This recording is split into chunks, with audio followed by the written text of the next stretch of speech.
Hello friends, today we'll start characteristics of laser beam. First is the important characteristics of laser beam are directionality, divergence, intensity, coherence, monochromaticity. First is directionality. The conventional light sources emit light uniformly in all directions while a laser emits light only in one direction. Okay. Second is divergence.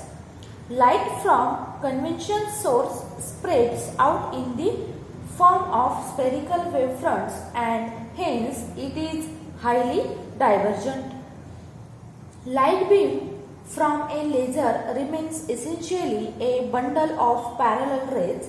It has a very small divergence. Typical value of divergence of HENE laser is 10 raised to minus 3 radian. The diameter of laser beam increases by about 1 mm for every meter it travels. Third is intensity. The intensity of light from a conventional source decreases rapidly with distance as it spreads out in space. Laser emits light in the form of a narrow beam with its energy concentrated in a small region of space. Therefore, beam intensity is very large and remains constant with distance. Intensity of laser beam is given by I is equals to 10 upon P raised to lambda square into P.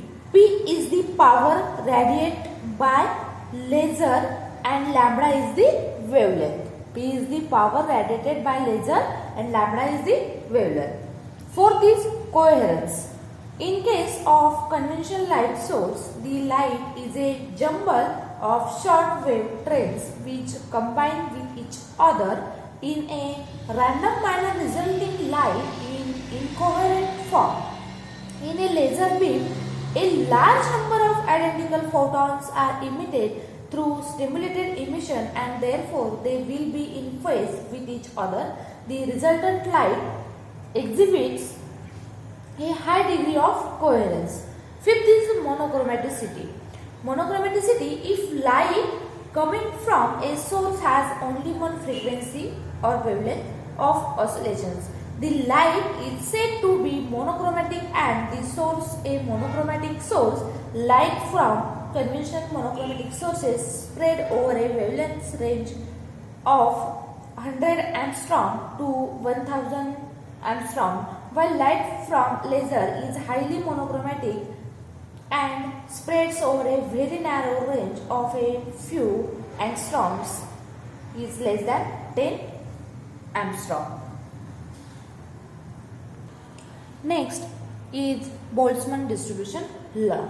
When we have a collections of large number of atoms in thermal equilibrium, the distributions of atoms in different energy states is given by Maxwell-Boltzmann statistics. We can therefore say that certain number of atoms occupy certain energy levels. The number of atoms per unit volume that occupy a given energy level is called population of that energy level. If T is the temperature of collection of atoms N1, the number of atoms in the energy state E1. N1 E1. N1 the number of atoms in the energy state E1, ground level. Okay. And N2 that the energy state, N2 that the energy state E2, energy state E2, excited level. Okay, this is ground level, and this is excited state, excited level. Then the N1 is equals to E raised to minus E1 upon KT, equation number first, and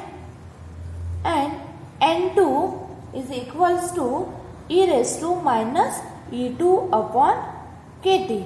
Equation number second. Equation number second, where k is Boltzmann constant. K is Boltzmann constant. Now dividing equation 1 by equation 2. Dividing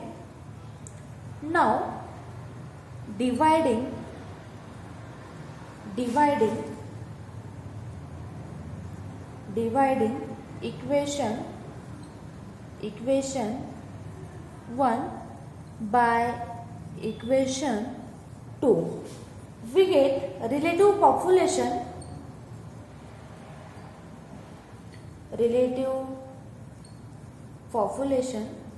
we get relative population n2 upon n1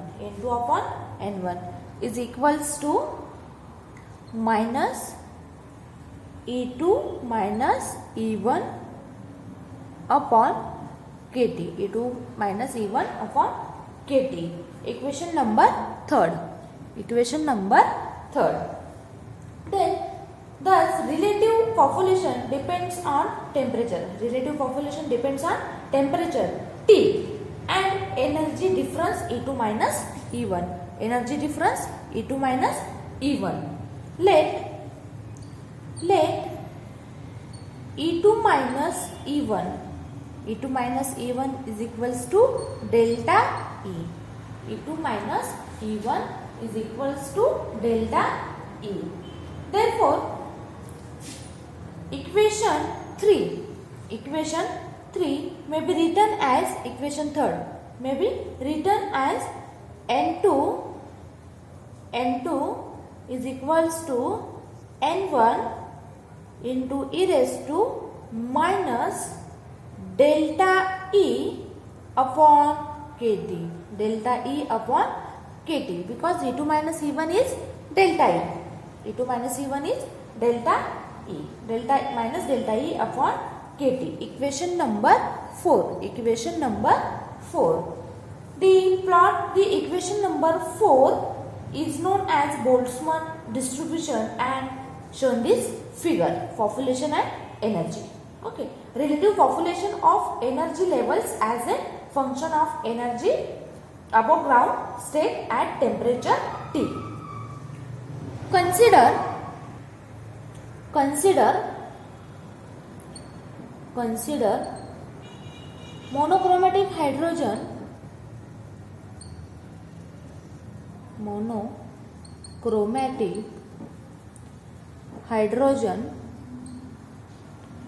monochromatic hydrogen gas for which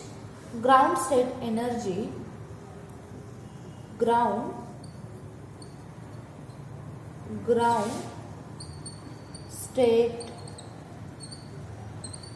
energy E1 is equals to minus 13.6 electron volt, and the energy of first excited state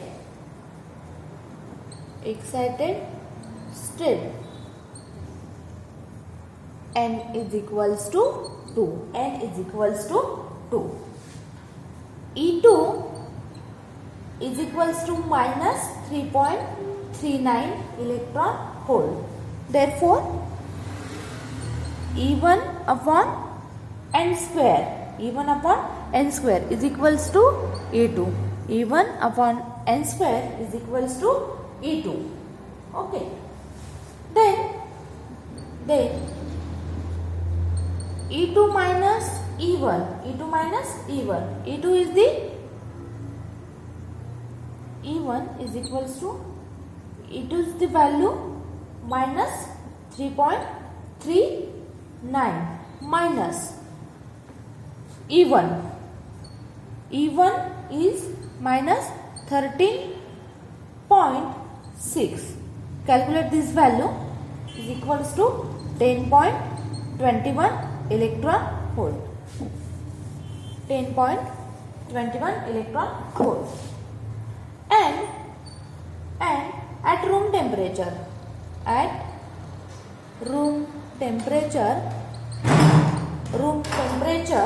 T is equals to 300 Kelvin. KT is equals to 8.61 into 10 raised to minus 5 electron volt upon K into 300 Kelvin. It equals to 0. Calculate this value, 0.025 electron volt. 0.025 electron volt. Therefore, N2 upon N1 is equals to e raised to minus E2 minus E1 upon KT is equals to e raised to, put this value, minus 10 point, E2 minus E1 is 10.21 upon KT's value is 0.025. Okay, calculate this, is equals to e raised to minus 408.4, nearly equals to 0. Okay, so hence N2 is equals to N1 cross 0. N1 into 0. You know that N1 into 0 is, this value is 0. Okay, so we can write N2 here. N2 is equals to 0. Therefore, N2 is equals to 0. It means that at room temperature all atoms are in the ground state E1 and there are no atoms. N2 is equals to 0.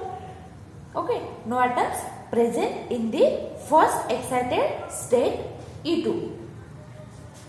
There are no atoms present in the first excited state E2.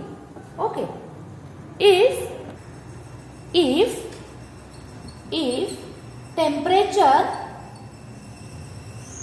temperature is raised to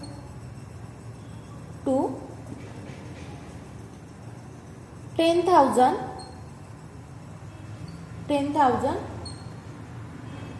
Kelvin, then KT is equals to 8.61 into 10 raised to minus 5 into 10 raised to 4. Calculate this value is 0.861 electron volt. Now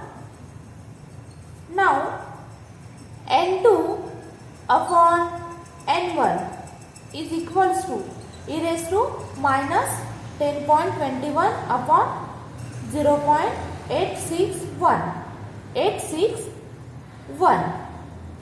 Calculate this, is equals to e raised to minus 11.858 is equals to 7 into 10 raised to minus 6. Therefore, N2 upon N1 is equals to 7 upon 10 raised to 6. It means that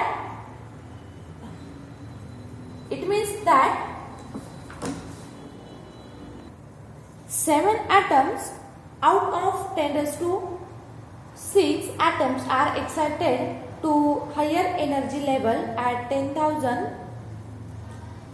This is the very small number. Thus, even at high temperature, the fraction of excited atoms are very small. Therefore, N1 is very less than N2. N1 is very less than N2. Such a distribution of atoms among the energy level is termed as normal distribution. Similarly, when temperature is infinity, then N2 upon N1, is equals to e raised to 0 is equals to 1, or N2 is equals to N1. Therefore, as long as the material is in thermal equilibrium, the population of the higher energy state cannot exceed the population of the lower energy state. Thank you.